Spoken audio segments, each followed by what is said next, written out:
With Daytona in the rearview mirror, our drivers head across the pond to Portugal.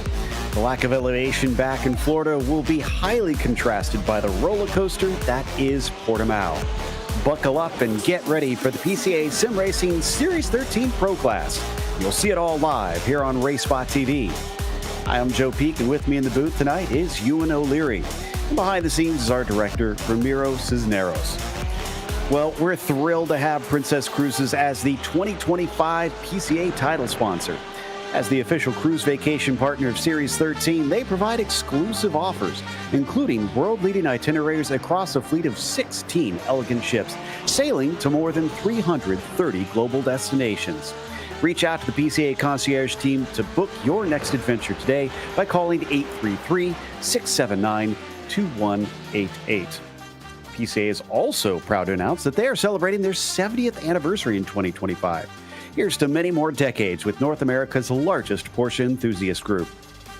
Now, we are into the second round, Ewan, so let's take a look at the schedule and see what's included. Yeah, it's a good schedule, varied schedule across the world. Daytona last time out started us off, and now we're here in Portugal for the second round of the championship. We'll be taking a couple more trips back to North America. In 2 weeks, we'll be back in Canadian Tire Motorsports Park, back to Silverstone, as well as a couple of European rounds towards the end of the season, the Hungaroring and Imola. Last season, we very much saw a lot of twisty racetracks, not many straights and overtaking chances. This season's a little bit more different, a little bit more varied in terms of the track selection. The high speeds of Daytona last time out to the slow speeds at the end of the season. It is a calendar, I would say, with a bit more variety this time around. Absolutely. Definitely a bit all over the place, but we like that variety challenge. Now, as for the standings, it's as they finished last race. But if you weren't here for that last race, this is honestly more conspicuous by who is not here. Logan Grotto, Matthew Siddall, Kevin Jokel, all names that you tend to see up towards the top that are not in those top 10. But Robbie Prescott kicks things off with a win over Rodriguez and Sang, rounding out the podium for your first race, so they take our top 3 spots to kick things off. Real quick, since this is something of a new track for iRacing, Ewan, why don't you talk us through the track a little? Yeah, this might be a bit upside down compared to what you'd normally see. But anyway, it's got lots of rises and falls. It's pretty twisty as well. And it looks a little bit sort of clunky in places. The corners are quite unnecessarily sharp sometimes. They don't necessarily flow into one another like they should do. Big overtaking chances you'd think might be towards turn 1 after the longest straight, but it's not really. Turn 5 is where you'd be looking. That's a downhill braking zone, which is always very difficult. Turn 8 is a bit of a half chance because you're trying to open out the corner so much. You could have a go down the inside. Same goes for 11 for similar reasons, and 13 and 14. All of these corners sort of half chances really, rather than nailed on opportunities to overtake. It is a pretty difficult circuit in that regard, but we'll see how these drivers get on as far as overtaking goes. I'm not sure it's going to be too easy for them tonight. Yeah, that's kind of one of the things I highlighted in my notes as well, wondering what the passing is going to look like here in the end. But as you can see, we've got pretty nice conditions, actually rather cool, 66 Fahrenheit or about 19 Celsius on the track surface itself for the drivers, but that means that probably shouldn't be too much of an issue slipping and sliding around once they get those tires up to temperature. Arthur Chan out on track, currently sitting in 7th, but Bryce Rodriguez, as you can tell by the tower, is our provisional pole sitter. They only get 3 laps to try and set a time. This is a bit of a different beast than what we had in Daytona, also in the fact that there's paved runoff, Ewan, so a lot more opportunities to push that a little bit too far and delete the lap.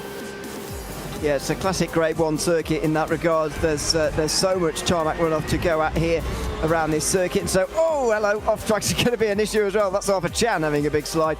He won't be going any further in this lap as far as improving goes, and that will be the end of his session in that case. He is on his 3rd lap right now, so that will be that for him. Logan Grotto's made a mistake on his final lap as well, so he won't be going any quicker. Looks like improvements may come from the likes of Christopher Pies, maybe Kerry Brooks. Some of the top 4 as well are going decently quickly, but yeah, this is going to be one of those circuits where tarmac runoff is available, but so are off tracks, and you're going to certainly need to avoid those. It's going to be difficult to try and keep it clean while also pushing the limits, because it's so tempting to go just that little bit too far with nothing to lose until you cross over. Pies does not improve on that latest lap, although it was relatively close, within a tenth of a second of his quickest in the session. Just wasn't quite good enough. The thing I find interesting about this track as we're getting these shots of the front straightaway is almost like a tabletop. You start out low, you can see you come off of the final corner, and then it rises up to the view of the crowd, and then it plunges back down to the first turn. Yeah, there's so much elevation around this circuit. It is very, very hilly, but it's quite a lumpy part of the world, to be honest. We're right in the southern part of Portugal, in case you're not aware. Turn 3 is called Lagos, and that is not the a reference to the Nigerian city. It's effectively the nearest city to where we are here in Portimao.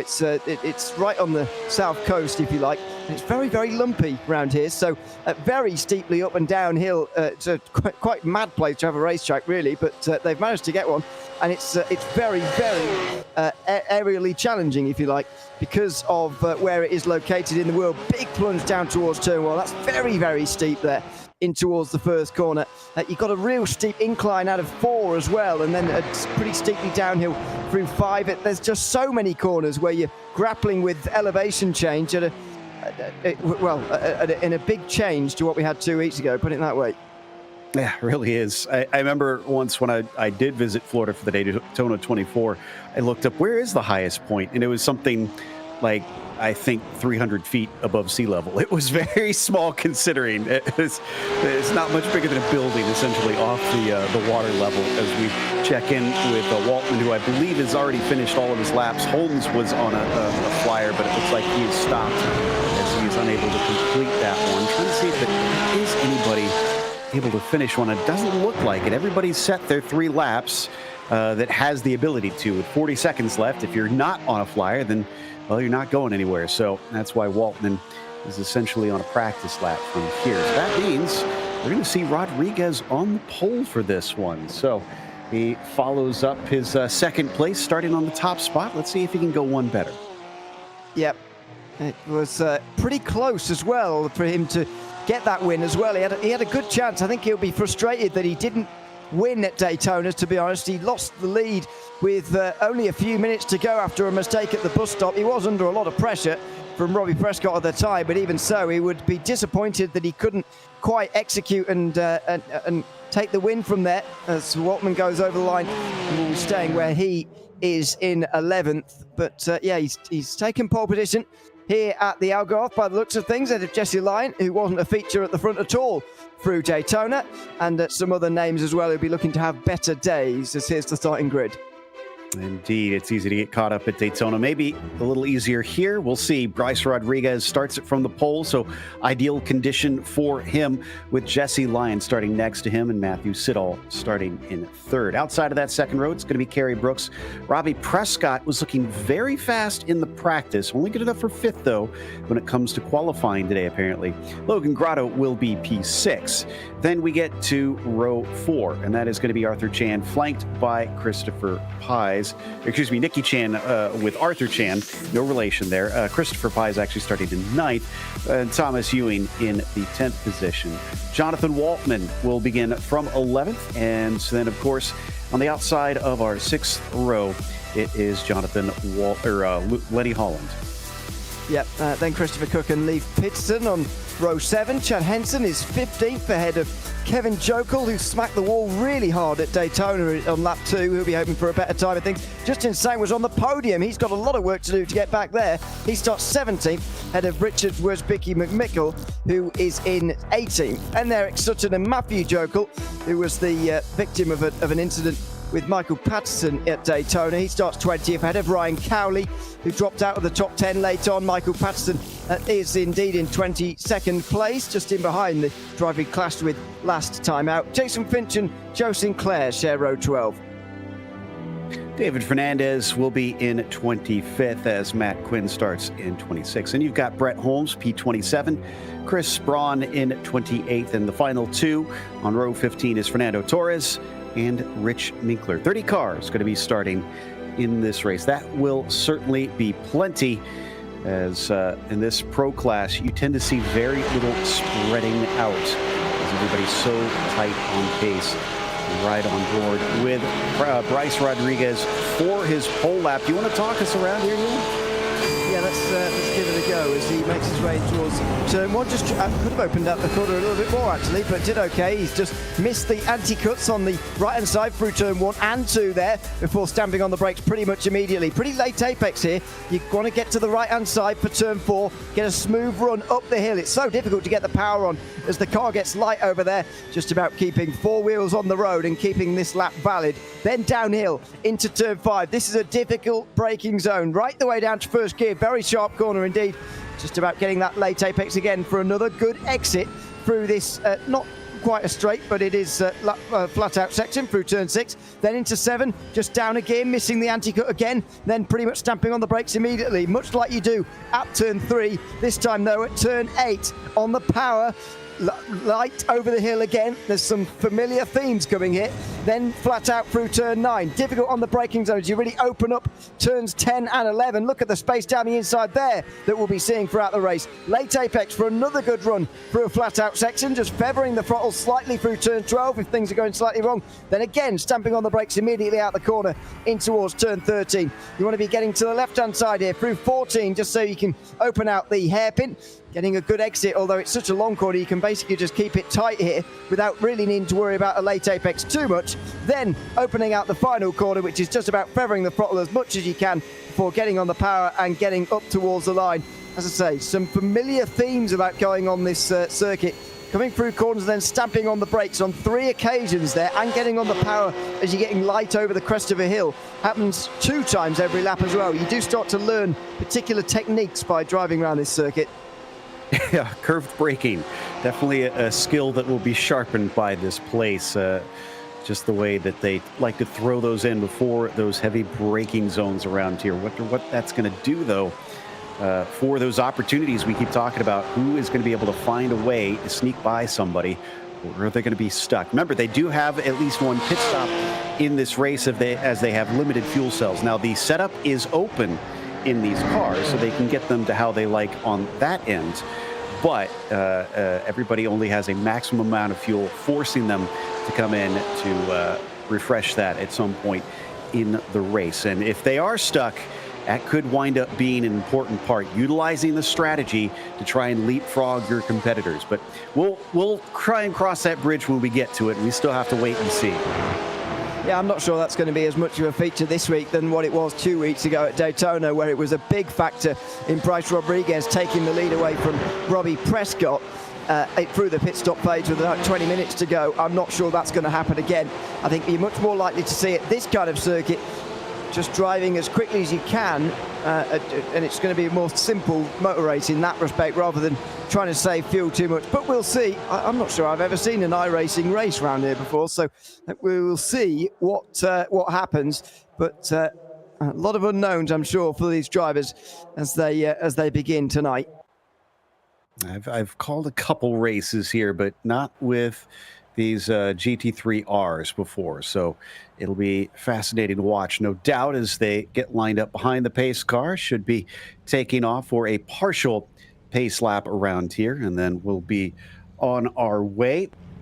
Do love how spectacular it is around this track. Like you said, extremely hilly around here, but gives for some very gorgeous views around this circuit. Perhaps most notable is that building there on the inside of the Toro VIP hairpin at 5, where I expect, honestly, probably most of our action. Like you said, that run down to the first corner, it's not quite really a good place to try and pass unless you really have done great on the exit. So I imagine this one is kind of their only really straightforward heavy braking zone.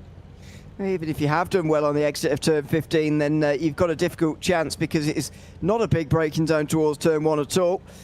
And in any case, if you go side by side, the driver on the outside of you is just likely to run off the road anyway, because they've got the tarmac that is so easy to reach for.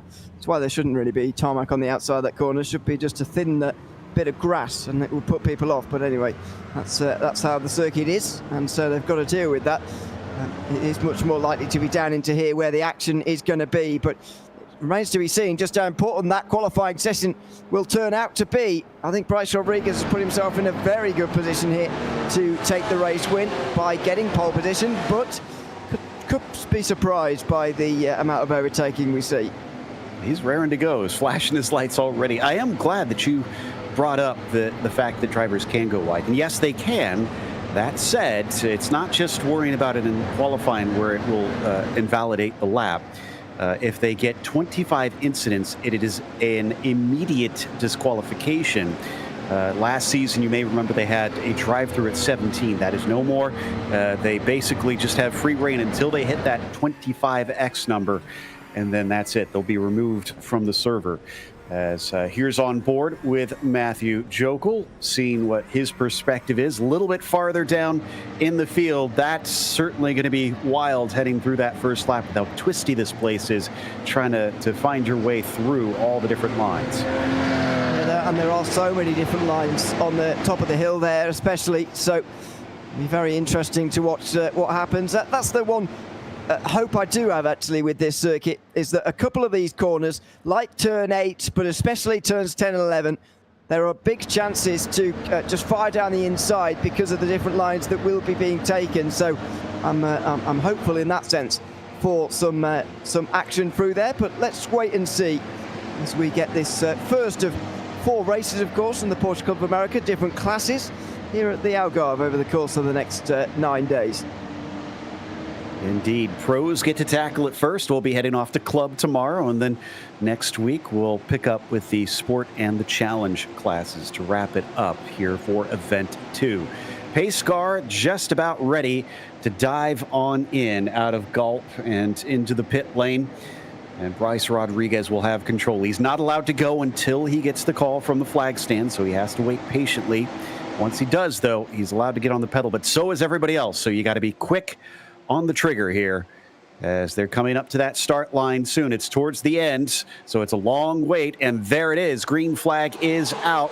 Jesse Lyon round the outside, going to try and challenge with Bryce Rodriguez, who is on the throttle a little bit late down into Primera for the first corner. Way wide there for Jesse Lyon, but it's too wide. He'll slip back to second. Good respect shown between the two of them. They managed to stay on the road quite well as well. In towards turn 3. This is the big stack-up point. And do they all get through cleanly? Big concertina effect further back. It looks like it's been a pretty good start from everybody.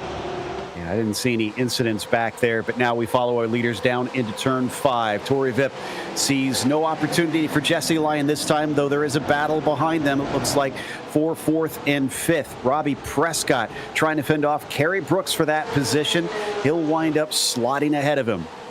Yeah, that's Prescott up to 4th place, 1 position up from him. Kerry Brooks down 1. Off at the stop, but still at least inside the top 5 ahead of Logan Grado, who is next. I can tell you further behind, Jonathan Waltman has been off the road, or at least spun around, I should say. So certainly had some sort of incident anyway on this opening lap. That may well have happened down towards turn 5. That first real chance to have lots of overtakes. It was indeed. It was a 3-wide moment he was stuck on the outside of.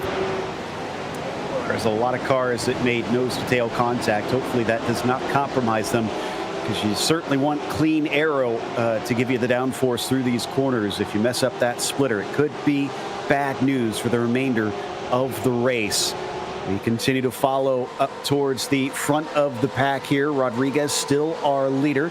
Lyon in second. Siddall still remaining in the 3rd position in that bright blue machine, being followed by Robbie Prescott. Lap 1 is complete. We also proud of him for Jason Fitch now into 8th.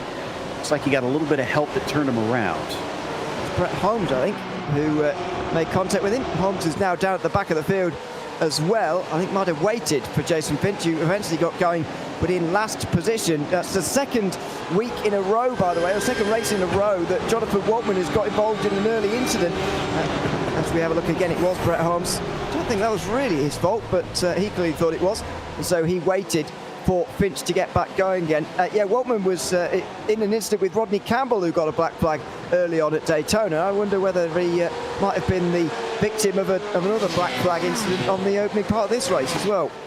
That's a good point. I'm very curious if it is. That is atrocious luck on his part. It's going to be giving him a wide berth at the next race, whatever case. Meanwhile, as we come down back through Craig Jones here, this is a very fascinating corner. You can just see that huge run down the hill, and then it climbs right back up, all as you're changing direction, and then it culminates in that horrible braking zone into Portimao.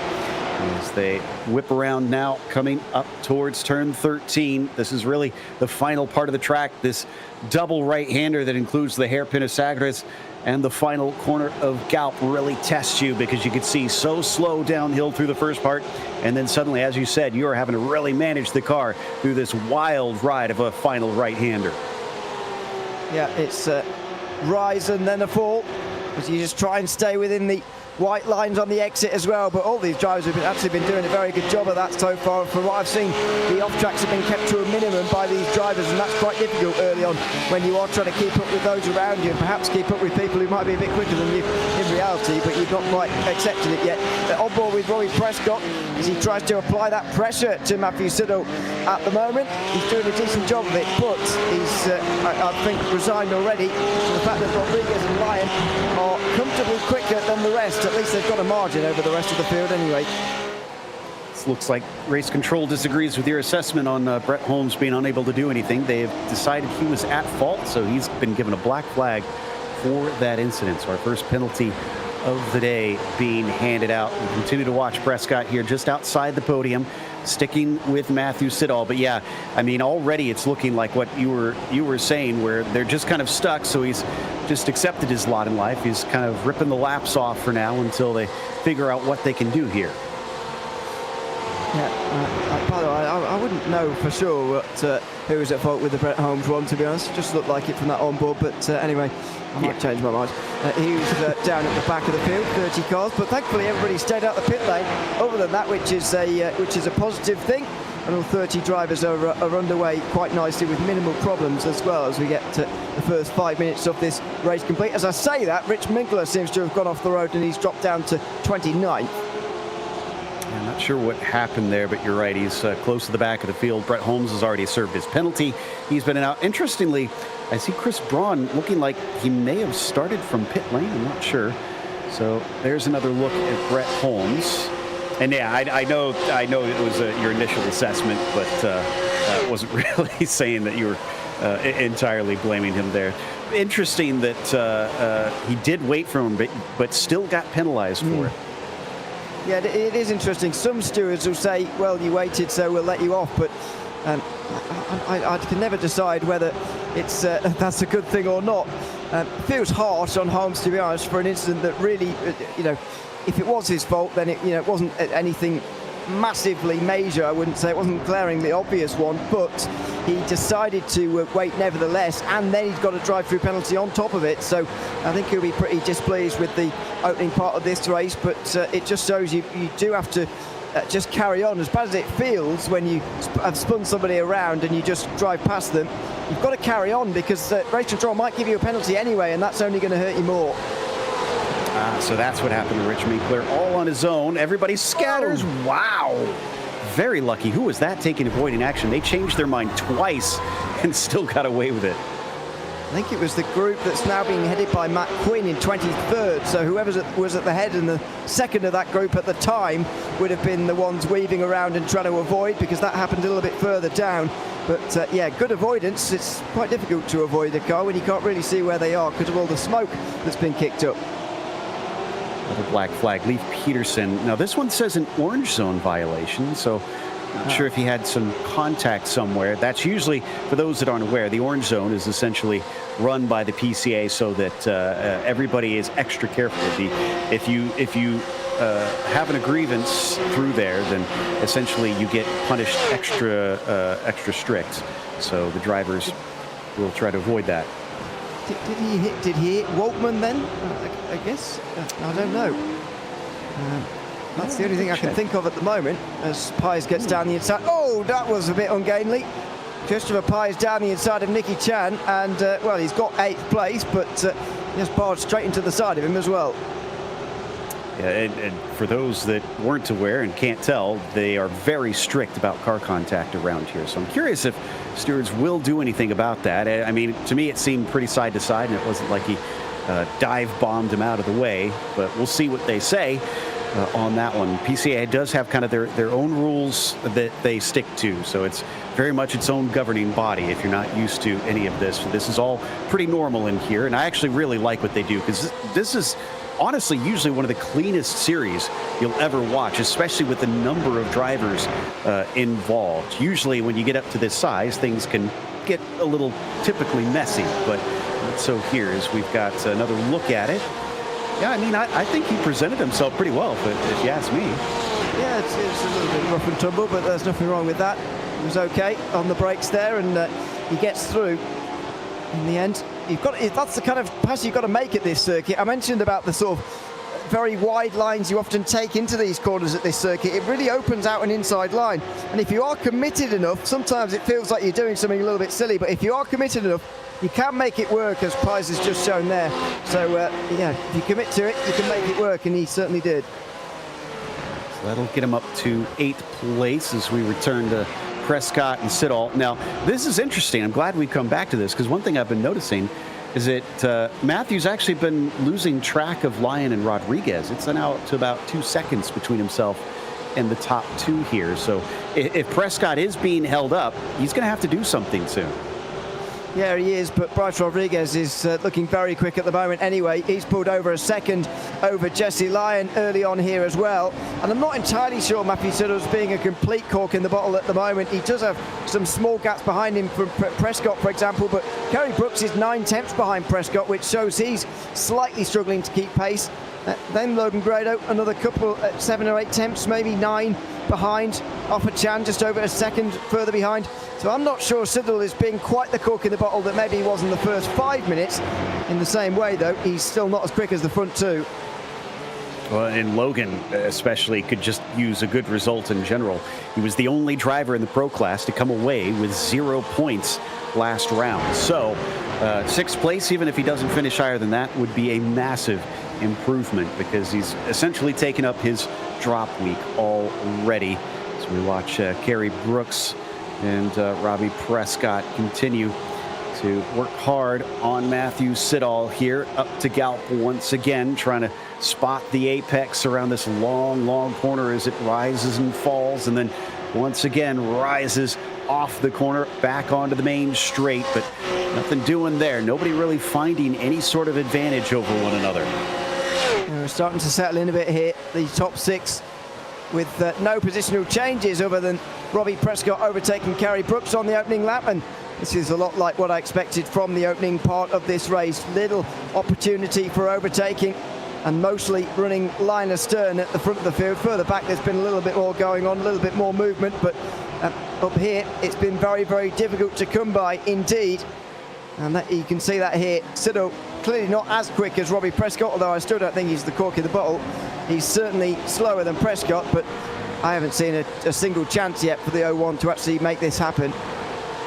No, I haven't either. He hasn't been close enough. He needs to really get on top of him if he wants to make something happen. We've got a battle at least farther back. This is for 17th position, and almost a bit of a traffic jam coming down to Toro Vip. Round the outside for Kevin Jokel on Joe Sinclair, which is going to switch back to the inside down into 7 and 8, but it looks like he's not able to hang tough, as Sinclair will wind up with the apex. That's now for 18th, actually, because Eric Sutton's gotten away, but Joe Sinclair is indeed up to 18th. He's got to be careful he doesn't continue to go backwards here, Jokel. Mike Patterson and Ryan Cowley are just in behind. Cowley's going to have a look down the inside here. Oh, and he knew it there. He knew it, did Jokel. He defended to the inside line, and he did so well. He holds on to the position, but that's the kind of chance you get at turn 11, at 10 and 11. You can fire down the inside. There's a big space down there inviting, but Jokel knew that was coming and so defended to the inside. Ooh, I gave it another try there, and Patterson is certainly aggressive on it, but just does not have the speed to beat him down to the apex of the corners.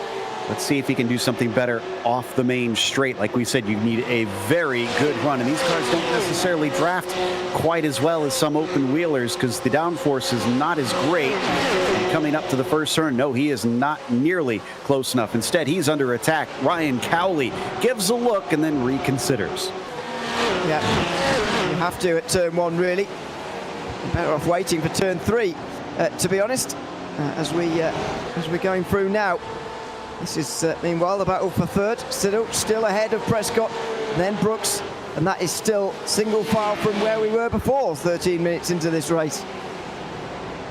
Absolutely is. They are just a little bit stuck at this stage. Robbie Prescott just kind of watching. He's the one in the black and teal that you can see. That's the second in this train, the 01 car, as they come up to turn 11. Strangely called Portimao, because I know this track also is itself called Portimao often, though officially Autodromo Internacional do Algarve. But coming back around through 13, and still they stay in order. Yeah, I do think someone's going to have to try and get tricky with the pit stops if they feel they've got pace over somebody here. There might not be the fuel saving, but somebody's going to have to get interesting with it. Yeah, it's difficult to know where you're going to actually make this happen, to be honest. You feel like banging your head against the brick wall sometimes going around here in these positions. Don't worry about the change on the leaderboard there. They're still in the same places. These guys are not, though. That's Christopher Cook getting to, excuse me, I'm looking at the wrong change position. Jason Finch is looking to move through the field again. He's past Jonathan Waltman. He's another driver who's looking to move back through the field. So these are the kind of drivers we'll look to watch out for through this first part of the race, because these are guys that are likely to be moving forward. Waltman's still down 15. Those that have moved forward, the most we've seen is 6 positions. Justin Sang has managed it, and Joe Sinclair as well. The only 2 to really make a number of spots. So what has happened here with Jason Finch? Has he had another issue coming down through the inside? That looks like actually just a pass. So a positive thing for Jason Finch on the replay. I'm sure you'll be happy that got highlighted. It wasn't positive for Waltman, though, because that pass came about because he made a mistake of his own. So not a particularly good reading for him, as Leif Peterson, by the way, is our first retirement. He seemingly has given up already after receiving that black flag, which we still not 100% sure what it was about, but I'm going to guess it was for that lap 1 contact with Waltman. Yeah, that'd be my guess as well. So back on to the main straight here soon. I have to give credit to Robbie. I said he needs to get closer, and that's exactly what he's done. He's a lot nearer to the rear bumper of that 12 car since I mentioned it. Just unfortunately, it's looking like it is so hard that he can't seem to do much with it. And this is where he needed it.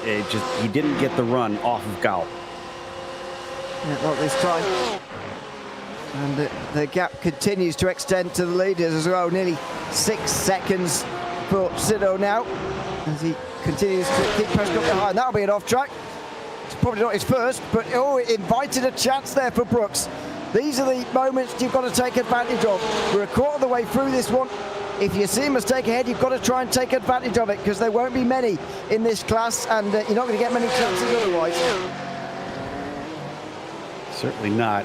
Down into 5. I mean, maybe if he wanted to try and test the limits, he could have gotten in there, but no, it was not meant to be. While they are stuck like this, I have a chance to mention that Princess Cruises is the 2025 PCA title sponsor. As the official cruise vacation partner of Series 13, they provide exclusive offers, including world-leading itineraries across a fleet of 16 elegant ships. Sailing to more than 330 global destinations, make sure and reach out to the PCA Concierge team to book your next adventure today by calling 833-679-2188. So, didn't miss any changes here on these 4 while they just trail on. Matthew Siddall, to his credit, is soaking up the pressure pretty well. Yes, he's not as quick as Jesse Lyon, and he's got a rear view mirror full of 3 cars and has been since the start of this race, but haven't really seen him fall off the wagon yet. I've just noticed, by the way, while you were talking about that, Justin Sang is up to 11th. suddenly. I think he started 17th or something down there, so he's moved forward very well early on. Surprised he qualified so badly, to be honest, considering how he raced 2 weeks ago, but nevertheless, it's a good recovery, and he's going to be looking at Lenny Holland and maybe a top 10 very soon. It does show you that it can be done. Overtakes can be done, but you wouldn't know it looking at this front six. Maybe you just need that extra bit of pace. And yeah, I agree. I think Sang was slightly out of position. We didn't get a chance to really check and see what happened in his qualifying, but clearly there was more in it that he just could not make work in those 3 laps. Well, these 4 remain in a stalemate. Now, has Arthur Chan been catching them? Because I noticed that he and Christopher Pies are starting to show up in some of our shots here. Well, last time round, he was about the same, I would say.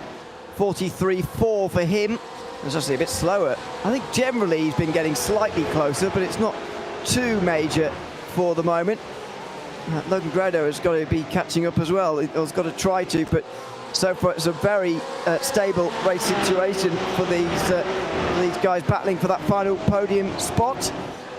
That's not stable. That's Michael Patterson going very wide indeed, and Ryan Cowley moving up to the top 20.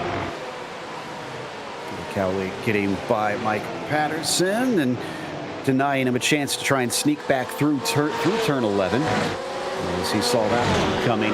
A lot of people have been trying that move you've mentioned, but we haven't seen anybody successfully really capitalize on it yet. Back to Siddall once again, who's getting plenty of screen time this time around, and is actually using it to great effect. Usually if you have a lot of screen time here, sometimes it can be a bad thing because the action is all around you, but here he's just doing a fantastic job in that 12. Yeah, it depends rather what the screen time is about, to be honest. Hopefully it's not been about him getting involved in loads of incidents and nearly crashing all the time. It's been just about solid defending. Well, he's not really had to do very much defending, which is the best kind. He's just been keeping people behind him by just running his line. And that is the place exactly you want to be. Prescott, Brooks right in behind. Grado as well, who is very much here in this group. And then Offa-Chan, who's lurking in the background, but is not quite here just yet. I don't think Sidhu made a single defensive move yet, despite all this. Yeah, I agree. I haven't seen him waver off the racing line. He hasn't felt the need to at any point. So, and I know it might be a little confusing for some people because it looks like the liveries have changed a bit. Apologies. We'll get that sorted out in a brief moment. But the leader of this group is that number 12, Siddall Prescott in the 01. Kerry Brooks in the 177. Back down they go, coming out of Sagres and into Gulp. And we, for what it's worth, are probably within the pit window at this stage, but we don't expect to see anybody in until at least the halfway mark at 30 minutes. Even then, it's unsure if anybody will decide to come in this early. We watch the number 5 of Logan Grotto, and actually who's losing a little touch with Kerry Brooks, it looks like. He's not really on top of him. Not quite. But I suppose it doesn't really need to be at this stage. There's no evidence been shown to him up ahead that overtaking is actually possible. So why be quite so close? You might as well save your tyres, keep the temperatures down for a later date. Although I've got to say the track temperatures at the start of this race, very cool indeed. Just 19 degrees Celsius to about 62 Fahrenheit at the start of this race. That is very racing friendly indeed, even for a circuit like this, which can be pretty wearing on the tyres, doing a lot of stopping and starting, braking and twisting, turning, different changes of directions, all sorts going on around here.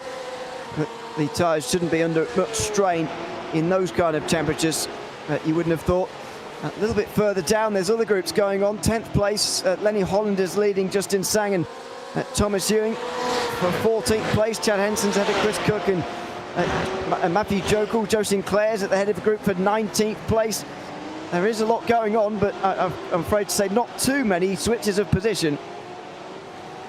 No, it's been kind of stuck here, which we did fear could be a possibility, but sometimes when the pressure builds like that, it boils over. So I'm eager to see what this culminates in once we get to the end of the race. And honestly, though, if you're Bryce Rodriguez, you're perfectly fine with it being as it is, because, like we said, he missed out on a win last time and is sitting pretty at, actually, if I'm seeing this right, he's up to 4.5 seconds ahead right now. So he's done a fantastic job up at the front. We just haven't really checked in on how much of a gap he's put. Lyons made a mistake on the last lap. That's why 44.4 from him last time is very slow compared to what you'd expect. But these guys aren't going to capitalise, because Prescott's giving Siddle a really hard time now. In towards turn 5, he's not close enough, but I reckon he just had a look at the inside of turn 3 there, which forced Siddle to go defensive for the first time. Almost wonder if Prescott really needs to tamper expectations, because I would worry you in that if you've been stuck behind for too long, you might make an overly ambitious move, just thinking this might be my only chance. Does he need to be smart about this? Yeah, maybe. Especially considering that we're in the first half of this race at the moment, before the pit stops have been made. And also the thing here is that Siddle has gotten very used to having this number of cars behind him. Normally that would really apply a level of pressure, but actually he's been there for so long, as Prescott and Brooks and Grado, that actually they might not really be affecting Matthew Siddle at the moment. He might be quite comfortable with them running so close, so it's very difficult to surprise someone when you've been behind them for so long like this. And so Siddle is finding this defence relatively easy as things stand. Out through the final corner they'll come, and over the line again. Still no pit stops being made. The other disadvantage of that, of course, is that there is so much traffic behind them. They don't want to get involved in any of it. They don't really have the choice to come in early. Now, for what it's worth, I did see Chris Cook stop in pit lane, and I think that was a scheduled stop. So he was in there for about 17 seconds. So the 26 may be the first to try and do something kind of outrageous here, because like you said, we're not even at the halfway mark. So highly unusual in this series to see drivers pit this early in the race. But he could have been one of those that's stuck like we see here. Here's a great run from Prescott. Closest we've seen him. He knows it. He's going to dive it down to the inside, parks it on the apex. Matthew cannot fight back. In fact, he's going to lose 2 places. Kerry Brooks sees a 2 for 1. Very nicely done. Prescott there broke very late, but parked on the apex exactly like he needed to there, preventing Siddle from going on the undercut, which he could have done. Now he's sliding. Oh, Siddle's going to be under pressure from Logan Grado here. Kerry Brooks got through very easily, and all of a sudden the floodgates might be open now for the 12 as Grado goes round the outside and then inside at 10 and 11. He needs to use this corner to try and get through. There's contact. Oh, Siddle saves it from going round, but he's lost his top 5 position. Here comes Alfred Chan now, trying to get the place as well. Wow, that unraveled in a hurry for the number 12 driver. Just car after car attacking him and finally getting through. So a change of position amongst many of the top 5. Siddle, the worst of it, and not out of the woods, because Arthur Chan is already rocking up behind him. Yeah, he's bringing with him Chris Pies too. I wouldn't be surprised to he's just keeping a tight line. I was going to say I wouldn't be surprised to see Siddle in, but it would be a bit early. And now he's just got to calm himself down here, just stem the bleeding a little bit, because he's being overtaken left, right and centre. Oh, Chan had another look down the inside at turn 1. This is the contact with Grado. I think this is just hard racing, to be honest, and Siddle actually was just slightly tapped the right way again, and he was able to hang on to 6th place. Yeah, that especially since we had seen a driver similarly kind of make side-to-side contact, and we haven't seen a penalty for that. I think that doesn't merit any sort of look. Oh, Matt Quinn heading in. He's got a black flag, so this is not a scheduled stop. Incident at 26:49, so not sure which specific one that is, but definitely something has happened out on track for him. As we come back to Matthew, who is once again getting lots of screen time, but now it is indeed not the way that he wanted. Absolutely. Earlier he was getting screen time because he was defending well, but the floodgates have opened. I didn't think he was that much slower than those behind him, actually, but it's turned out that might well not have been the case. He may well be a little bit slower, quite a lot slower than those he was just ahead of. He was just defending quite well. Interesting to see how it continues here, and seeing whether he can do the same really to Chan and Pies, or whether he is going to get overtaken here a lot easier as well. It's a difficult situation to pick yourself back up from for Cyril here. There's a bit of ill discipline there for the two of them through the penultimate corner. Chan definitely getting an off track for that one, but he can get away with a few of them. 25 is the limit, of course. He's got a great run here though, out the final corner. He'll be in the slipstream, and if he's given the inside line by Cyril, then he will have 6th place as well. Here he goes, down on the brakes, down the hill, he's alongside, he's got the inside, and he's going to be through to 6th. Nicely done. Looks like Matthew's going to have to do something to stop the bleeding here, because another one is trying to sneak through. This time it's going to be Chris Pies. It switches back to the outside for him as we ride on board, and that is difficult to try and make it stick, especially because it's another left-hander breaking down into Tora Vip. What can we see Matthew do to try and finally halt this as he holds tight down to the apex? Great job by Chris. Going around the outside once again. Can he keep his nose in? He'll get the inside into 7 and 8. No. Door has been shut by the bright blue number 12. Nice job by Siddall to finally fight back. And look at this. Nicky Chan is going to catch up as well as a result of this. It's the thing that happens around this circuit when you start battling. You lose a lot of time. Pies did the right thing though at turn 3 to try and take advantage of the side-by-side that was going on ahead to try and get past Cyril as well. He knew that was going to be his best opportunity for another couple of laps, so he was absolutely right to give it a go. It just didn't work out this time. By the way, I did check on the lap time for Robbie Prescott. The previous 2 laps was 43.7, 43.7. As soon as he was in the clear for a full lap, 43.1. So yeah, he had a little bit more in it, I'd say. Yeah. It appears that I just couldn't see that, to be honest, at the time when they were running around together. I just didn't really see that in the body language of the car, but clearly that has I've been proved wrong on that front, so fair enough. Over the line they go, and just over half an hour to go in the race, so we're just about halfway, but still no thoughts of pitting just yet. What you've seen from Chris Cook's pit stop means that they will be able to go further on the fuel this time, so expect a long stint as Pies gets down the inside again and makes contact again. This time, though, it's Pies that comes out the worst of it. In fact, he gets roughed up twice. That was Nicky Chan elbowing his way through. And that'll give the 000 8th position with that one. That backfired on Pies. Very much did. Again, he's going about this in the right way. I know it looks a bit overly aggressive maybe to some people, but actually this is the right way to do this. If you're going to efficiently and quickly make your way through the field, you've got to be aggressive. And that's exactly what he did. He made the apex, although that was probably the most questionable of the moves he's made so far, because he didn't quite monster the apex as much as before. And then I've got to say that was a bit rude from Nicky Chan, to be honest, but you can understand why he'd be so aggressive. You can see exactly what Pies thought of it as well.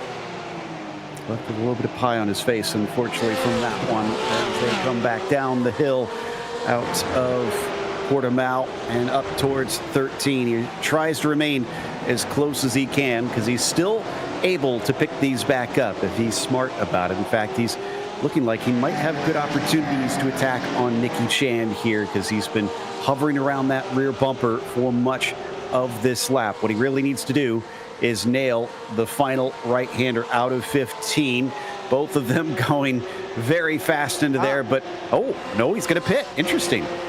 Very interesting. So he's clearly the only driver in this race, especially in the top 10, who's willing to be aggressive and do things that other people aren't. And I fully respect that about Christopher Pies, who is now making his way down pit lane. He's got to, I think he is, and I think this is his actual strategy. He's just praying that he's not going to be in traffic rather than he knows he's not going to be in traffic. I have a feeling, given the way that the field is spread, that he is going to be proven to be a little bit rash in terms of his decision to come into pit lane. But anyway, let's see how long the time is. As I was saying, Chris Cook had a 17-second stop as opposed to about 20, which is what we were seeing at Daytona. That suggests that we are getting a little bit more fuel out of this car this time round, as expected, given the nature of this circuit. Christopher Pies only needing 15.7 seconds in the box. These cars are going to be able to go at least another 10 minutes. Pies, though, is out on his own, down in 26th position. That's a decent place to be. Yeah, that's kind of what my estimation would have been too. About 18 minutes to go, I think, is probably going to be the max based on what we saw at Daytona. Also, before we get much farther, we are thrilled to have Princess Cruises as the 2025 PCA title sponsor. As the official cruise vacation partner of Series 13, they provide exclusive offers, including world-leading itineraries across a fleet of 16 elegant ships sailing to more than 330 global destinations. Reach out to the PCA concierge team to book your next adventure today by calling 833-679-2188. All right, so we return to Robbie Prescott. Now that he has been freed up, he has been setting lightning fast laps, 42.8, 42.9, 42.9 consistently. He's bringing along Kerry Brooks, but more critically, he is faster than Jesse Lyon up in P2. Yeah, it is a battle, I think, and a race to get to second at this stage, with Bryce Rodriguez so far out front. Let's see what's going on a bit further down, though, with Matthew Jokel trying to get past Chad Henson in it for 13th place. He's just on the outside line here, Jokel. He's not going to be able to get the car around there. Tucked back in on the way. Last time round, the three of them were the slowest inside the top 20. So that just gives you an idea as to how much traffic and indeed battling can affect you. These three are going slower than those around them as a result, and they could find some others joining if they're not careful. Over the rise and back down the other side here through the final corner they go. They might be thinking about pit stops. Keeping quite a tight line there, but no pit stop for Jokel. He's going to get right into the slipstream of Henson here. Oh, he's going to get to the inside, is he? He's very nearly in the pit wall trying to make this work. He'll be on the outside for turn one. He's going to need to just break a bit early here. Oh no, he's going to try and go for it. Goodness me. And he's just about off the, well, he's made it work. He was slightly off the road there, but he has got 13. Impressive stuff from Jokel. And Henson has to be careful. I was a little bit worried that it almost looked like a double move there on the main straight, but that was just from my initial looks at it, and can never, as we saw, can never really completely go by that. For the commentators, he's not done. Here comes Eric Sutton down to the inside of turn 5. Both of them going to drag race off the corner, nearly touching as they come over the crest of turn 6. What's going to happen? Into the braking. Inside still for Henson, but no, twice in one lap, he's passed around the outside. And that one was a bit more legal as well, I would say. Eric Sutton staying on the road and getting up into 14th place, but Henson had that coming, really. He was on the defensive for some time there, and he did look like the slower one as well. Unlike the battle we were seeing earlier on in 3rd place, he did look like the slower one of the three as well, so that had been coming. But as said earlier, once you've been unsettled once, you are likely to be unsettled again and have another driver attempt to make their move. So that was always going to happen for Henson on this lap, as Jesse Lyon, instead of being caught by and passed by Prescott, decides to come in. Also worth noting, if you see Ryan Cowley in pit lane for a long time, there he is at the back of the screen. That's because he sped on his way into pit lane, so he's serving that penalty in his box currently. He also had a spin out there on the circuit, by the way. So he's had a bit of a disaster in these last few moments, unfortunately. Ever since he had that incident with Brett Holmes towards the end at Daytona, he's had a difficult season by the looks of things. I know it's only been 45 minutes of actual racing since that happened, but even so, he's not been having a great end to that race or a start to this one, unfortunately. As Robbie Prescott and Kerry Brooks enjoy their new spots on the podium with 23 minutes to go. Still plenty of time until they come into the pit lane, and they may well wait for a little bit longer as well. Lyon, though, has come out in 19th, and he's in a bit of clean air. He's got a bit lucky there. Yeah, I always wonder how many of those drivers actually know where they're going to come out, how many of them are guessing when they pit that little bit early. And could this backfire too? Because Prescott, like we said, has been looking a little bit faster, so Jesse might find himself overtaken and leapfrogged if it's too many laps between the pair of them pitting. But I anticipate maybe about 2 more that we'll see Prescott able to carry on. Here's what caused the spin for Cowley, just doing it to himself, it looks like. Oh, and don't spin up the rears, creating a smoke screen for everybody else as well, but nobody hit him, so he's got away with it. And a very awkward turning round process to come as well, as Prescott comes into pit lane. So responding to Lyon, clearly feeling that he needed to pit in as well, and I guess now that he knows where lions come out, he knows that he himself would also come out in clean air if he decided to come in, so he's decided to do just that. Well, there's a number of drivers that are coming in with him, so might be a little bit less of a window than we thought, it seems. Siddall, Chan, looks like we've also got Thomas Ewing back there. So quite a few drivers are going to get their fuel, get back out with about a third of the race left to go. At least one taking tires. Matthew Siddall pops up on the jacks. Yeah, because you've got 15 seconds or so of fueling to take, you might as well take at least 1 or 2 tyres. I think that might just about get you 2 tyres if you want them. Wouldn't know which ones to take round here, though, to be honest. All 4 of them are so loaded quite evenly. I'm not sure I'd really want to take any, or if I would, I'd want to take 4, but that's going to cost him too much time. So, yeah, I'm not sure what he would have been deciding to do there. Siddall's time in the box in the end was a bit longer, 22 seconds in the box, so maybe he did go for all 4, and he's taken a bit of a gamble. All right, we'll see if that is the case or if he just went for just a couple and then popped it back out there. This is the battle for 5th place. Lenny Holland versus Justin Sang. Now within the top 5, but we had a couple drivers pitting, so that's promoted them somewhat. Bryce Rodriguez has just come in. Our leader pits, and Kerry Brooks is going to follow him. I think we've reached that window closing. Yeah, 23 laps done now. 40 minutes just about done as well. These tanks are limited to 70%, I think it is, this season. So we must be reaching near our limit. But Arthur Chan hasn't reached his limit just yet. He's going on, so is Justin Sang as well.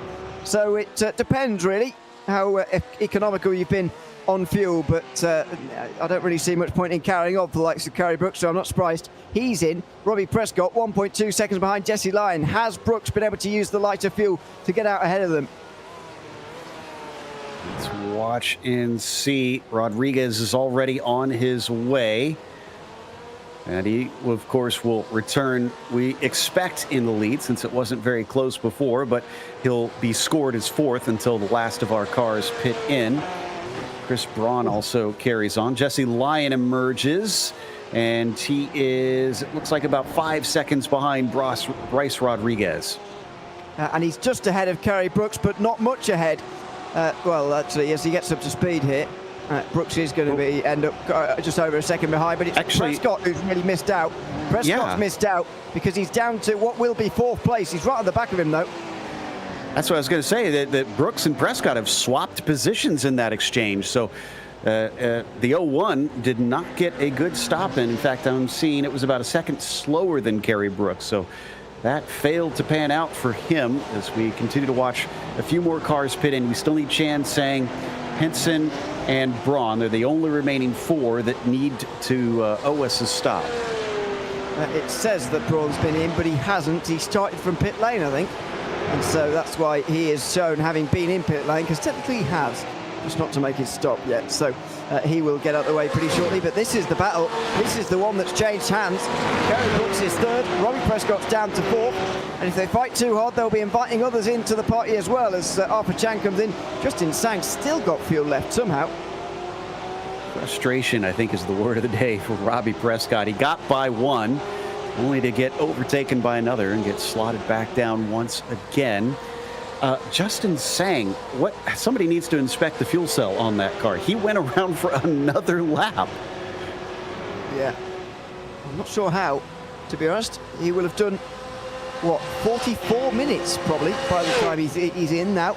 It's a pretty long time, really, to be going in one of these cars these days. So fair play to him for that. But I mean, you'd do anything, I suppose, in his situation to try and run further on low fuel, because he was stuck in so much traffic. You've either got to go in for the very early stop like Chris Cook did, or for the very long stint, which he's now doing. He might be able to rescue a top 10 for his troubles today, but he'll be disappointed he's nowhere near his finish from 2 weeks ago. And remember, if you do take an early stop now, they have new blue flag rules that if you are within 1 second of the lapping car, you get 3 corners before you must pull over and let them through. So if you pit early, you could put yourself in danger of that, especially if you're a little farther down the road, like Justin Sang was at the start of this race. He obviously had much better pace in his qualifying merited, so he really didn't want to get caught up in doing that. Surely he's got to come in this time as we continue to follow Brooks and Prescott fighting for what is going to be the last podium spot, but for right now is fourth. Yes, Justin Sang just came in. Here he is, 16 places gained. He's going to go away, and he will still be the biggest mover forward, I think, unless he drops too far down. Chris Brown to gain 8, so maybe not, but there he goes, comes to a stop. He will now lose the lead, and Bryce Rodriguez will be back to the front again, the driver who just missed out on the race win 2 weeks ago at Daytona. But if he were to take the race win here with Prescott down in this situation, would be the new championship leader for what that's worth after 2 rounds in this new point system, by the way, we've got for season 13. Yeah, a lot more points on offer in this one compared to what we had before, so you'll see a lot higher numbers. Sang falling to 7th as he passes the exit cones, and maybe about 8th. He's with Christopher Pies, as Pies, wow, boldly comes down to the apex just in front of him. That was a slap in the face for Sang there, but he was more than entitled to take the apex there, Pies, as long as he thought that he could clear Sang, and he just about did by a very small margin in the end. So he'll get away with that, but he'll be wary that Sang is very quick and will be surely coming up to the vacuum to try and overtake him pretty soon. So 9 positions gained now after the pit stop. Wow, that looks even closer from the onboard. Usually that stuff looks farther apart once you really get a perspective from the driver's view, but my goodness, that was tight. So now that means Justin Sang's got even more motivation after, like you said, practically a slap in the face from Chris Pies, but Chris is kind of running away from him as we come back to the battle between Prescott and Brooks for the final step on the podium. Pies will initially get away here because he's up to speed. So, oh no, Prescott, the winner from round 1 is off the road. He's gone for a spin down there at the 3rd last corner, and Logan Grado's going to get through to 4th place. Oh, that's such an unforced error. At least it looked like one from what we saw there. Robbie Prescott down to 5th. I agree. It just seemed like he sent that car a little bit too hot into the corner. He's very lucky he climbed directly over top of that sausage curb at the apex. I thought he was going to accidentally beach himself there. Let's watch it once again. And, oh yeah, you can see that rear starting to come around almost immediately. Yeah, it's totally unforced as well. There's no pressure on him there. He's just trying to apply some to Kerry Brooks, but gets it all wrong. And now he's got to make sure he doesn't drive frustrated and make a rash move on Grado. He was having a look down the inside of turn 3 there. He's just got to take a breath or two here as Prescott and think, I can get back to 4th here. I might not get my podium back, but at least I could get back to 4th place here. And without causing any incidents, as Grado seemingly slowing down on the back straight here. He's giving Prescott a very wide berth. And yeah, he didn't fight that one hard. I think he kind of knew that he might be a little bit quicker than him. So once Prescott got his nose in, he just let him go. So Robbie back up to 4th, but now if he does want to catch Brooks, he's got to cut down on 5 seconds in about 13 minutes, which I don't think he has the pace for, if I'm honest. Well, maybe not, actually, no. 13 minutes to go. By the way, these two aren't teammates, are they? That was very, very nice from Logan Grado for someone who's not a teammate. I'm not sure, actually. I'm going to have to look at it and try and check it out. Oh, and Matthew Siddall did pretty much the exact same thing, almost a carbon copy. And where is he right now, actually? He's in 14th. Wow, it is unraveled in a hurry for him. He's down 11 spots. Remember, he started on the 2nd row. Yeah, exactly. I mean, let's just take away 10 seconds or so, or 12 seconds to account for the fact of that spin and the 7 seconds lost in the pit lane as well. He would be up in the top 10, but even that shows just how far he's fallen. I think his qualifying pace has shown this evening to be a lot better, at least around this circuit, than his race pace is. Yeah, be curious to hear his thoughts on what happened on this one. Definitely a bit of a 1-2 here between the likes of Prescott and Grotto, but he out accelerates him big time coming off of turn 4 and down into 5, so no threat for him into this turn. While we wait for this one to settle out, once again, we're thrilled to have Princess Cruises as the 2025 PCA title sponsor. As the official cruise vacation partner of Series 13, they provide exclusive offers, including world-leading itineraries across a fleet of 16 elegant ships, all sailing to more than 330 global destinations. Reach out to the PCA concierge team to book your next adventure today by calling 833-679-2188. Let's see who goes sailing away with the win here today, because Bryce Rodriguez certainly looks like he's going to be able to do that with a 6.5 second gap on our tower on the left-hand side. But it has been a change of fortune for Robbie Prescott compared to what he saw at Daytona. Certainly not looking like a win at this stage, and probably not even a podium. No, certainly not. Real change of fortune. Oh, he's missed that apex as well. But I haven't mentioned that yet through the final corner, but actually that's not easy to do when it looks through there. You can't really see where you're going towards the final corner, so it's pretty easy to miss the apex there. And that's not great news for your run towards turn one. Greno gets pretty close, but he just backs off towards the corner. Based on how easily Prescott was allowed into fourth place, I'm not sure Greno's going to give Prescott any trouble at all here. And although he did have a look down the inside there, I can't quite understand what the dynamic is between these two. They're behaving slightly weirdly. I'm with you. I'm just trying to figure this one out as well, because it looks like the 5 could threaten if he really wanted to. At times he is, and at times he isn't. Robbie Prescott doesn't seem to be too phased by it all. He's not really going defensive himself either, as you get a sense of that rise coming up to 6, and then it switches back here into 7. And when we did get Formula One here at this track, the drivers literally described it as like a roller coaster, getting light in their belly, coming up over that rise there, plunging down into the corner of Craig Jones. It's a very unique racetrack. It's probably one of the racetracks with the most elevation per kilometre or mile lengthways of any circuit in the grade 1 category anyway. It's very unique indeed. The bottom of your screen meanwhile is still being led by Matthew Siddle, who's struggling again. Chad Henson, Eric Sutton and Matthew Jokel are the 3 drivers just in behind him at the moment. What a difficult race it's been for Siddle. He'll be pretty pleased to leave Portimao, I think, this evening. Yeah, I don't think he'll put it on his wish list for Series 14. At least based on the performance we've been seeing today. Maybe he'll buckle down and try and give it another go later in private practice to see if he can get a little bit better. Back in 19th, this is Chris Braun, Joe Sinclair, Jonathan Waltman. Chris Braun, I'm pretty sure, should have been a little bit farther up in this race. And we know Waltman probably should have been. Joe Sinclair started 24th, sitting in 20th, is sandwiched between the pair of them. And in fact, I think he is in pretty good danger of losing the lead, because Waltman did a great job off the final turn. He did. This is going to be a look on the way towards turn 1, is it? Or is it going to be turn 3? He has a look at turn 1. He's got to be, he can't do both. He had the chance there. I think he was expecting to get dived, actually, Sinclair, but all of a sudden he's had a good run. And now he might be the one on the attack. It's the weird thing about these first few corners. It can change very quickly.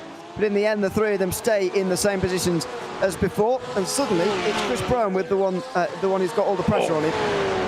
Sorry, I know we switched cameras. I was still watching Sinclair. He had a big bobble off of 4, but he kept it together. He was close to having an opportunity. This is getting interesting because Prescott, or wait, no, that's Brooks on Lyon.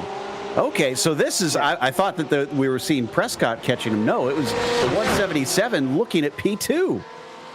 No, yeah, Prescott's not getting here unless they crash with each other.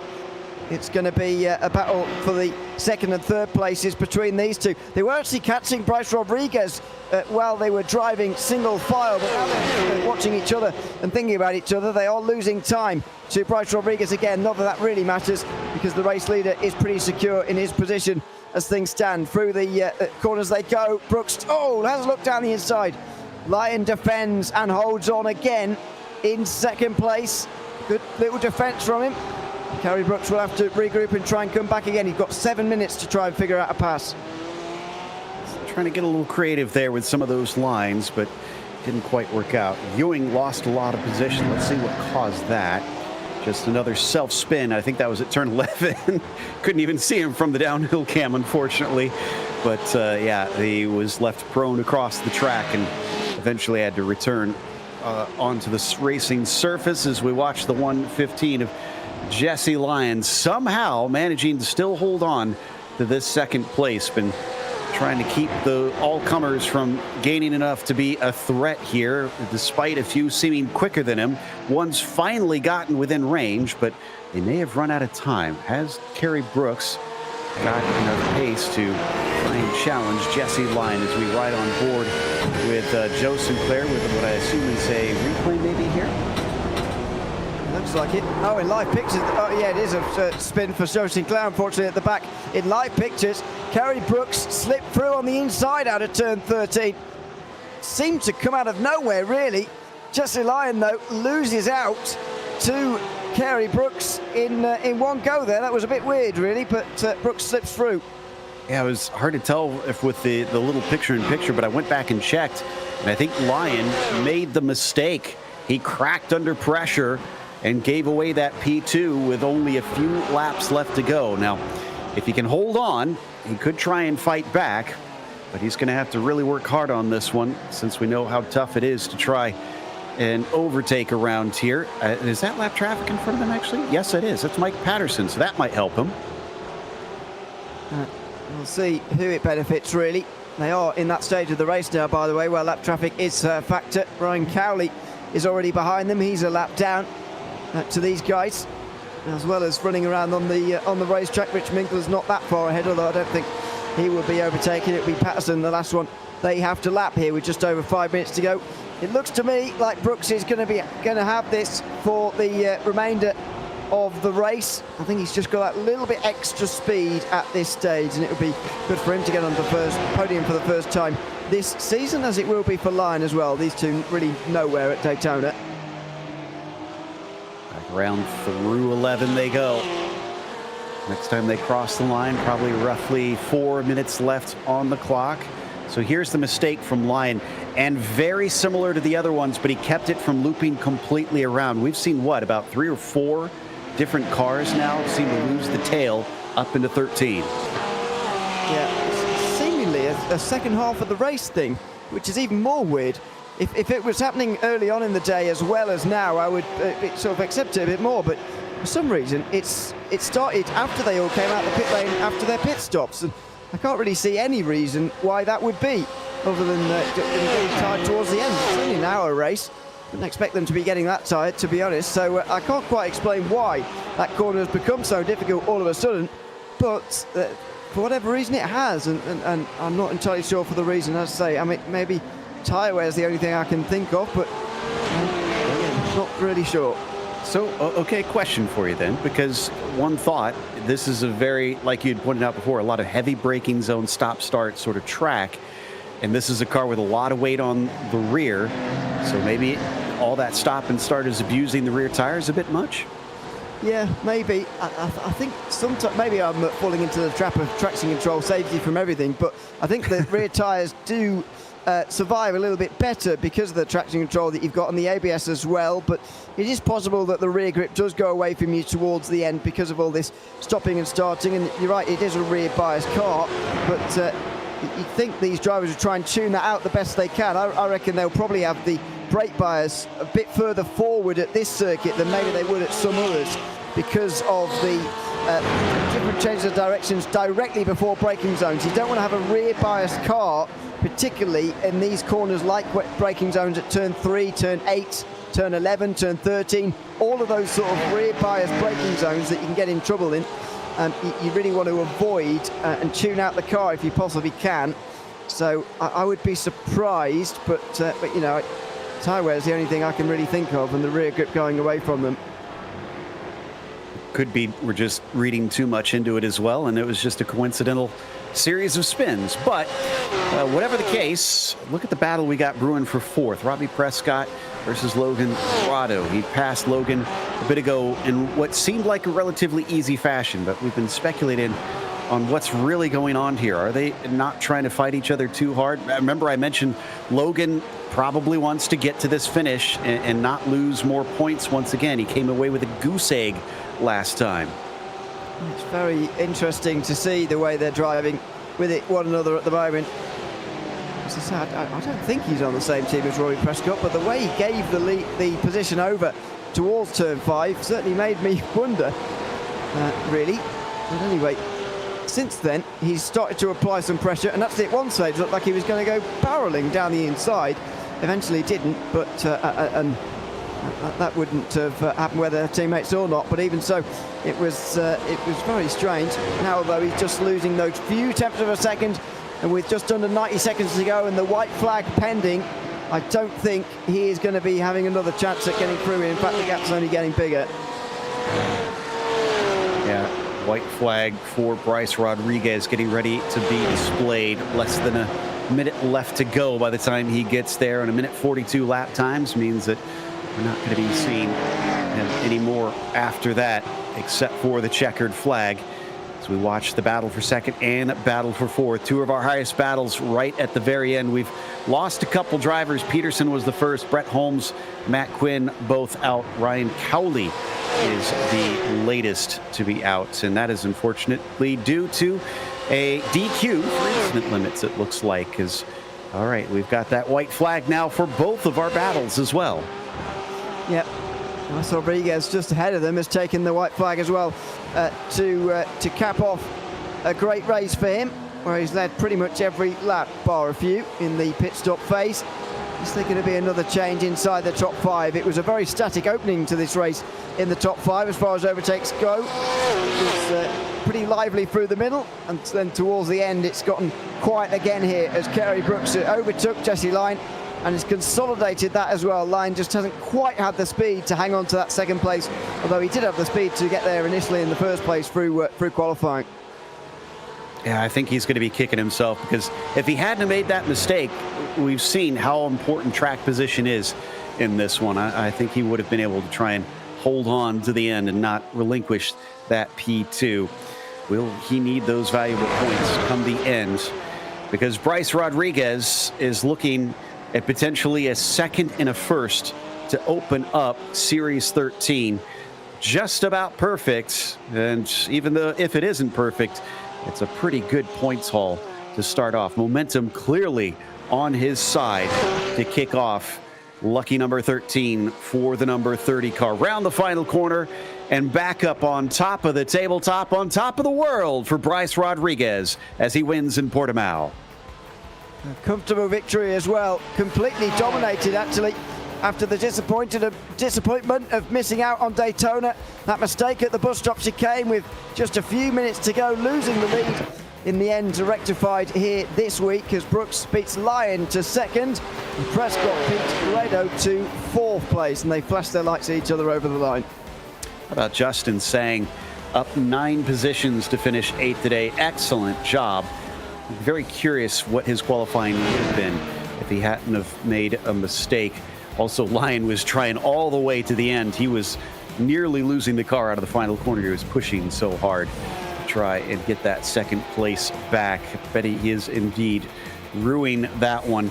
But as is typical with the pro class, we still have 25 cars on the lead lap. In fact, only one of our finishers that will see the checkered flag is a lap down. That's Mike Patterson, who did suffer from a penalty earlier on. So otherwise, I think if it wasn't for that, we would have had every single finishing car see the full complete race here today. And the first of those was Bryce Rodriguez, with Kerry Brooks finishing on the second step of the podium. Jesse Lyon just behind him by a few tenths of a second. Robbie Prescott could have been on that podium, but a couple mistakes wound up being costly. Logan Corrado finishes P5. Arthur Chan with 6 was ahead of Chris Pies, finishing 7th. Justin Sang climbing an impressive 9 at this track into 8th position. Nicky Chan P9, and then Lenny Holland rounds out your top 10. Richard Wierbicki McMichael, we didn't see much of at all in that race, finished 11th ahead of the first driver to pit throughout the pit stop cycle, Christopher Cook. He held off Chad Henderson and Eric Sutton in that battle. Matthew Jokel finished 15th ahead of Matthew Siddle, who spent most of that race sliding down the field. Thomas Ewing unfortunately made a bit of an error at one stage, finished down 17th, but of Kevin Jokel, Chris Brown and Jonathan Waltman round out the top 20. 21st is going to go to Joe Sinclair. Jason Finch will be 22nd, and Fernando Torres, P23. David Fernandez will be 24th with Rich Minkler, the last one on the lead lap, 25th. Patterson, the last one to finish. And then Cowley, Quinn, Holmes, and Peterson. DNFs today, unfortunately. So not many points to see them bringing home. Unlike Bryce Rodriguez, who now brings maximum points today, and he's going to join us up here in the booth. Bryce, congratulations. Just missing out on race number 1. You come back, rebound, and get a I wouldn't say dominant victory, but a comfortable one, it looked like. Yeah, I think after coming in second at Daytona, I just really wanted to come back to finish stronger, and that's what I did. Race kind of was a bit more lonely than I thought. I thought I'll be kind of battling like Robbie in the first race, but turned out to be a fun race. But I was super focused. This track is crazy. It's just constant focus every single corner, so it's definitely very intense. It caught out a few drivers. We saw a number of spins, but especially over in turn 13 for some reason. We were kind of speculating if the rear tires were getting chewed up a bit by drivers. What was your experience out there with the tires? Yeah, I definitely knew that sort of after the first 10 laps, the rears were going to start to go. It's really heavy load on the rears, especially the left rear. So after the first 15 laps, I could tell that the rears are going. I had a few moments where the car was just sliding all over the place. So you just need to drive a little bit slower. But yeah, it's definitely towards the end of the race, the tires just don't want to take the same speed that you were carrying, in quali or in the first couple laps. So I know it is still very early in Series 13, but a second and a first is a really good way to start things. What does this do for your perspective? Do you think championship, or are you a race at a time kind of guy? Definitely a race at a time. Yeah, just race by race, corner by corner, only thinking about the next race. So far, it's a great start to the season, but anything can happen. A lot of the other guys in the field are super quick, and they'll probably get me in some of the other races. So we'll just take it race by race, but happy to finish on top in this one, and we'll look forward to the next race. Well, congratulations on the win. It was an impressive showing today. Thank you. Appreciate it. Bryce Rodriguez, P1 out there today. A little bit more of a battle for second. Kerry Brooks doing an excellent job. Ewan O'Leary has caught up with Kerry. Yeah, everyone says it's race by race, by the way, don't they? That's the standard answer. Anyway, Kerry Brooks, welcome, and congratulations on finishing second here tonight at Portimao as well. You passed Jesse Lyon quite late on in the final 20 minutes or so. Just tell us a little bit about that pass and the battle between you two. Yeah, that was a lot of fun. I mean, I was catching him a little bit at a time. Not sure if he was maybe helping his teammate behind me, but he just had a little slip up and I took advantage. And really my entire strategy, Ewan, was to take it easy through the first 90% of that race and then try and find the opportunities. I had fuel saved, so really it all worked out as planned. And congratulations to Bryce as well for taking off like a victor. What's your aims for the season, if you like? Because we've still got 5 more rounds to go. You weren't a feature at Daytona like you have been today, but is this where we can expect to see you for the rest of the season? What's the plan? That is definitely the plan. Yeah, I had to miss Daytona, unfortunately, so there's my throwaway race. I had participated in a charity race on the same evening, so I don't have any mistakes to give, and tonight that worked out as well. No mistakes, and great overall. So hoping to be on the podium here every race, Ewan. Absolutely. Great to know you're still racing even when you're not here as well, by the way. Missing one race to do another is great. But anyway, thanks for chatting to us. Congratulations on second, and we'll see you in a couple of weeks. Thanks, Ewan. I want to give a shout out to my last 10 partners.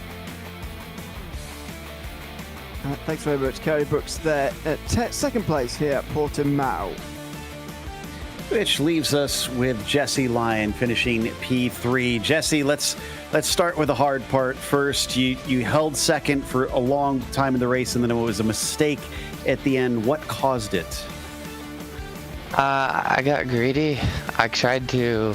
I abandoned the chase for Bryce, and then I wanted to help my teammate Robbie get some points, so I was going to slow down Kerry. and try and battle with him for a little bit. But I looked down when I should have been looking at a braking point and just whiffed it. And then I spent the rest of the race trying to catch Carey back, which my tires were not complying with me at all. It sounds like from what we spoke with Bryce, it seems a number of drivers were fighting with that. Did you kind of expect that coming in? Did you know that the tires would be a concern? I did, and we took lefts, or at least I took lefts, left tires just for the pit stop, but I didn't expect it to be that bad. Like, I had no rear authority at all, like halfway into the race, and it was terrifying to go around the last corner.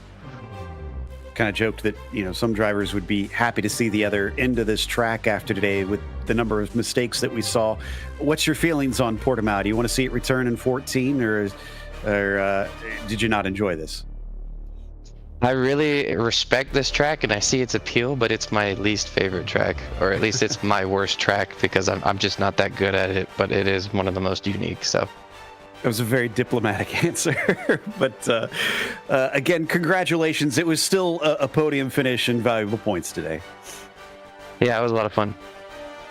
That was Jesse Lyon, P3 for him at the end of the day. Now, we haven't mentioned it yet, but our next one up is going to be Mosport, February 5th at 9 p.m. Eastern for the Pro Class. Another track that is going to be tough to pass at, most likely, with a lot of swift corners that time. So that'll challenge different tires for the drivers. However, we're not done with Portimao. Join us tomorrow night, January 23rd, for the Club Class. And a big thank you, of course, goes to the steering committee at PCA Sim Racing, as well as to our team tonight, Ramiro and Ewan. Thank you so much for watching tonight's broadcast of PCA Sim Racing. I'm Joe Peak. And until next time, race clean, race hard, and we'll see you on the track.